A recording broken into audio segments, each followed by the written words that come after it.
Hi class, today what I'm hoping to do is to teach you a little bit about some iMovie effects called the cutaway and also picture in a picture.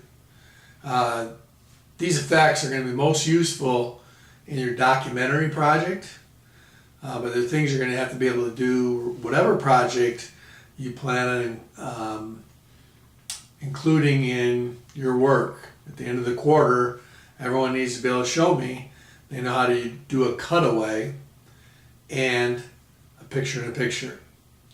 Luckily, they're pretty easy to do. And again, first of all, you'd have some sort of subject. And again, my documentary today, very brief documentary, has got to do with the Eiffel Tower. I was lucky enough to visit the Eiffel Tower this June. And the Eiffel Tower is in Paris, France. It was designed and built in 1889 for the 1889 World's Fair. And when the Eiffel Tower first went up, many people in Paris felt like it was a monstrosity and they really thought of it as an eyesore, and they weren't very happy with this pointy thing that stuck up in the sky so high. Obviously their view of it has changed. They've made a lot of money over the years as tourists have visited the Eiffel Tower and associated the Eiffel Tower with Paris. And now really Paris, the Eiffel Tower is considered to be one of the most important icons. It's the image you think of when you think of Paris. You might wonder, well, what kinds of things happen in the Eiffel Tower, how big is it, and so on. And the Eiffel Tower is 1,063 feet tall. It was built by a gentleman named Gustav Eiffel, and again it was for the 1889 World's Fair. And the plan was that in 1919, after 20 years of being in existence, the contest the Eiffel Tower won was going to end, and they were going to dismantle the Eiffel Tower. But one of the most important reasons they left it up was they realized they could use it for radio antennas, and it was one of the most helpful structures out there for communication. As I said before, lots of tourists visited, and now it's one of the biggest money makers for the city of Paris. Thousands and thousands of people visit the Eiffel Tower every day.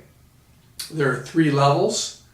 If you get a ticket to go to the Eiffel Tower, you ascend to the first level and get out of your elevator, and you can see much of Paris from that view.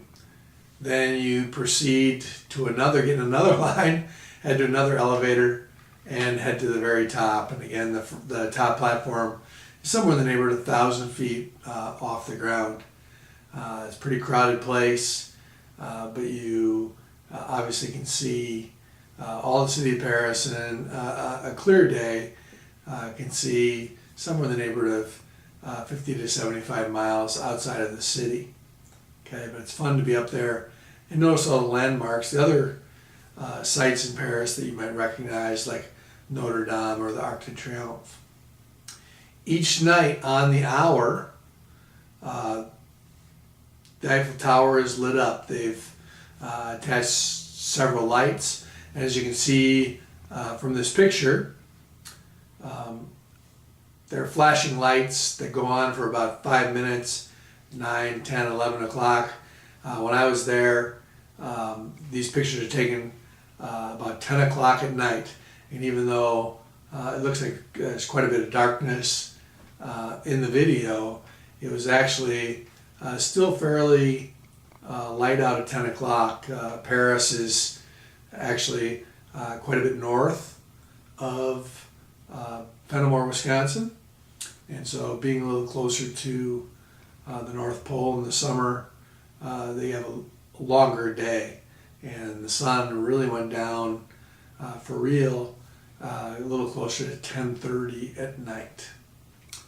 If you ever get a chance, I'd really encourage you to go to Paris. The Eiffel Tower is only one of the many things you can see there and enjoy. And it's a wonderful city, and despite what many people might tell you is the French are very friendly. People are gracious, fun, and funny, and I'm sure you'd have a great time.